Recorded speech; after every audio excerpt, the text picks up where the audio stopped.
Guys, एक खबर इस वक्त काफी चर्चा में चल रही है कि भारत ने सफलतापूर्वक अपनी बैलिस्टिक मिसाइल डिफेंस यानी कि बीएमडी क्षमता का प्रदर्शन किया है और अब वो दुश्मन की बैलिस्टिक मिसाइल को हवा में ही मार गिराने की क्षमता रखने वाले चुनिंदा देशों की श्रेणी में शामिल हो गया है। अब सवाल ये है कि आखिर ये बीएमडी क्या है, भारत ने ऐसा क्या कर लिया है कि जिसे इतनी बड़ी उपलब्धि माना जा रहा है, और इसका मतलब क्या ये है कि अब भारत पर कोई मिसाइल अटैक नहीं कर सकता। आज की इस वीडियो में हम इस पूरे टॉपिक को बारीकी से समझने की कोशिश करेंगे। Hey guys, welcome to Global Access. सबसे पहले देखते हैं कि आखिर खबर क्या है।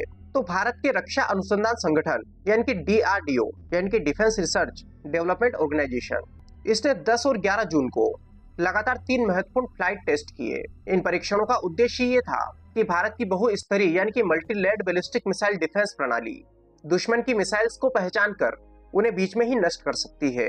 उसके बाद 13 जून 2026 को रक्षा मंत्रालय ने इसकी आधिकारिक जानकारी जारी की। रक्षा मंत्रालय के अनुसार इन परीक्षणों में इंटरसेप्टर मिसाइल्स ने अपने निर्धारित लक्ष्यों को सफलतापूर्वक नष्ट किया और ये साबित किया कि भारत का बीएमडी सिस्टम आधुनिक मिसाइल खतरों का सामना कर सकता है। अब यहाँ पर एक शब्द का इस्तेमाल किया गया है, बैलिस्टिक मिसाइल। आखिर ये होती क्या है? गाइस, मान लीजिए किसी देश ने हजारों किलोमीटर दूर से एक मिसाइल छोड़ी। अब वो मिसाइल बहुत तेज गति से ऊपर अंतरिक्ष की ओर जाती है, फिर अपने लक्ष्य की दिशा में लौटती है और कुछ ही मिनटों में तय लक्ष्य पर हमला कर सकती है। इसी तरह की मिसाइल्स को सामान्य रूप से बैलिस्टिक मिसाइल कहा जाता है।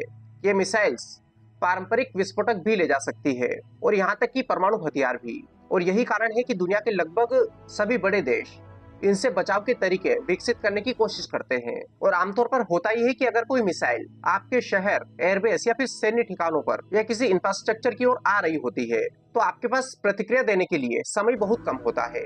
अब ऐसी स्थिति में केवल दुश्मन पर जवाबी कार्रवाई करना, जवाबी हमला करना काफी नहीं होता। जरूरत होती है उस आने वाली मिसाइल को लक्ष्य तक पहुंचने से पहले ही नष्ट किया जाए, और यही पर बीएमडी सिस्टम काम आता है। बीएमडी वास्तव में करता यह है कि जैसे ही दुश्मन मिसाइल लॉन्च करता है तो भारत के पावरफुल रडार सिस्टम और सेंसर उस मिसाइल को ट्रैक करना शुरू कर देते हैं।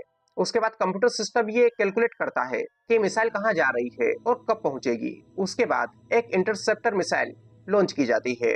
इंटरसेप्टर दुश्मन की मिसाइल तक पहुंचती है और उसे हवा में ही नष्ट कर देती है, यानी कि दुश्मन की मिसाइल अपने लक्ष्य तक पहुंचने के पहले ही खत्म हो जाती है। और यही बैलिस्टिक मिसाइल डिफेंस का मूल सिद्धांत होता है। और यहाँ पर आप एक बात और समझो, कोई साधारण एयरक्राफ्ट गिराना और एक बैलिस्टिक मिसाइल गिराना अलग बात होती है। एक बैलिस्टिक मिसाइल अधिक तेज गति से चलती है और कई बार उसकी गति ध्वनि की गति से भी कई गुना अधिक होती है। ऐसी स्थिति में उसे पहचानना, ट्रैक करना और कुछ ही मिनटों में उसे मार गिराना, ये टेक्निकल रूप से बेहद कठिन काम माना जाता है। और इसी वजह से दुनिया में बहुत कम देशों के पास एडवांस बीएमडी कैपेबिलिटीज है। अब बात करते हैं इंडिया की कि आखिर इंडिया ने इस बार क्या दिखाया। तो गाइस, रक्षा मंत्रालय के अनुसार भारत ने मल्टीलेड डिफेंस कैपेबिलिटीज का प्रदर्शन किया। मल्टीलेड का मतलब होता है कि अगर एक स्तर पर मिसाइल नहीं रुकती तो दूसरे स्तर पर उसे रोकने की कोशिश की जा सकती है।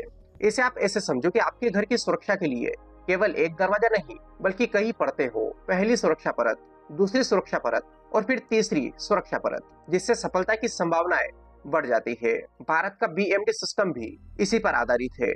और एक और जरूरी बात, रक्षा मंत्रालय ने बताया कि परीक्षणों में मिसाइल को पृथ्वी के वायुमंडल के अंदर और बाहर दोनों स्थितियों में रोकने की क्षमता का प्रदर्शन किया गया।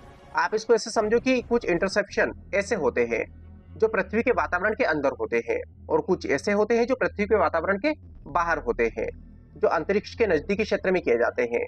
यानी कि किसी देश के पास दोनों प्रकार की क्षमता हो तो उसकी सुरक्षा प्रणाली ज्यादा मजबूत मानी जाती है।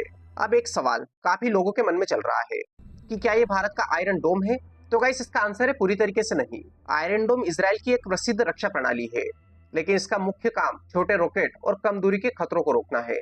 भारत का बीएमडी सिस्टम मुख्य रूप से बैलिस्टिक मिसाइल्स और ऐसे ही कहीं अधिक जटिल और लंबी दूरी के खतरों से निपटने के लिए विकसित किया गया है। और इसीलिए दोनों की तुलना केवल एक उदाहरण के रूप में की जा सकती है, लेकिन दोनों प्रणालियां एक जैसी नहीं है। अब एक और बड़ा सवाल यहाँ पर बनता है कि भारत के लिए इसका महत्व क्या है। तो भारत के लिए इनका जो सबसे पहला महत्व है वो है सुरक्षा। अगर किसी संकट की स्थिति में दुश्मन बैलिस्टिक मिसाइल्स का उपयोग करता है तो भारत के पास अब उन्हें रोकने के लिए बेहतर क्षमता होगी। लेकिन इसका मतलब ये नहीं है कि हर मिसाइल को 100% रोका जा सकता है। हालांकि अब सुरक्षा की संभावना पहले के मुकाबले काफी मजबूत हो सकती है। और इसका दूसरा महत्व है रणनीतिक संतुलन, क्योंकि अंतर्राष्ट्रीय राजनीति में केवल हथियार होना ही महत्वपूर्ण नहीं होता, बल्कि ये भी जरूरी होता है कि आपके पास उन हथियारों को बचाने की क्षमता हो। जब किसी देश को ये पता हो कि उसकी मिसाइल लक्ष्य तक पहुंचने से पहले नष्ट की जा सकती है, तो उसके लिए हमला करने का निर्णय और भी अधिक कठिन हो जाता है, और इसे ही अक्सर डिटेरेंस यानी कि प्रतिरोधक क्षमता कहा जाता है। और इसके अलावा भारत कई वर्षों से अपनी स्वदेशी रक्षा तकनीकों पर काम कर रहा है, और ऐसे में ऐसी प्रणालियों का सफल परीक्षण ये दिखाता है कि केवल हथियार खरीदने पर हमें निर्भर नहीं रहना है, बल्कि भारत उन्हें विकसित भी करना चाहता है। और अब इन परीक्षणों ने भारत को उन देशों की विशेष श्रेणी में पहुंचा दिया है जिनके पास बीएमडी क्षमता है, और जो इंटरनेशनल बैलिस्टिक मिसाइल यानी कि आईसीबीएम जैसी बड़ी श्रेणी के खतरों का सामना करने की दिशा में अपनी क्षमता का प्रदर्शन कर चुके हैं। गाइस, इसके अलावा डीआरडीओ ने naval anti ship missile medium range यानी कि NASM MR का भी सफल परीक्षण किया है। सरल शब्दों में कहें तो ये एक ऐसी मिसाइल है जिसे समुद्र में दुश्मन के जहाजों के खिलाफ उपयोग किया जा सकता है। इस तरह जून 2026 के ये परीक्षण केवल एक तकनीक तक सीमित नहीं थे, बल्कि कई महत्वपूर्ण रक्षा क्षमताओं का प्रदर्शन भी थे। फिर इसके बारे में आप क्या सोचते हैं?